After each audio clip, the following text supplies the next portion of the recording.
প্রিয় BA, BSc এবং বিকমের first সেমিস্টারের ছাত্রছাত্রীরা, তোমাদের আজকে এই শর্ট ভিডিওতে দেখতে পাচ্ছ তোমাদের মর্নিং শিফটের কনস্টিটিউশনাল ভ্যালু অ্যান্ড ফান্ডামেন্টাল ডিউটির সেট 1 কোশ্চেন পেপার।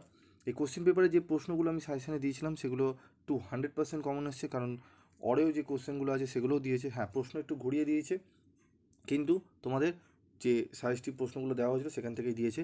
একের এতে একটি প্রশ্নের উত্তর মডেল 1 থেকে দুটি প্রশ্ন দিয়েছে, তার মধ্যে একটি করতে হবে। এই দুটো প্রশ্নই কমন এসছে তোমাদের, যেরকম ধর্মনিরপেক্ষতা ও গণতন্ত্র সম্পর্কে আমি তোমাদের 4টি বলে দিয়েছিলাম, তার মধ্যে ধর্মনিরপেক্ষতা এবং গণতন্ত্র দিয়েছে। বাকি আছে প্রজাতন্ত্র এবং সমাজতান্ত্রিক, ঠিক আছে। এবং তোমাদের আরেকটি দিয়েছে সাংবিধানিক ও সংবিধান সম্পর্কে, ভারতের সংবিধান সম্পর্কে আলোচনা করো, সেটি প্রথমে দিয়েছে। তারপর দেখো ভারতের সংবিধানে 51 ধারাটির উপর একটি নিবন্ধ লেখো, মানে যে মৌলিক কর্তব্য এবং সম্পর্কে একটু বিস্তারিত আলোচনা তোমাদের কিন্তু দিয়েছে একদম 25 নম্বরে। তো দেখতেই পাচ্ছ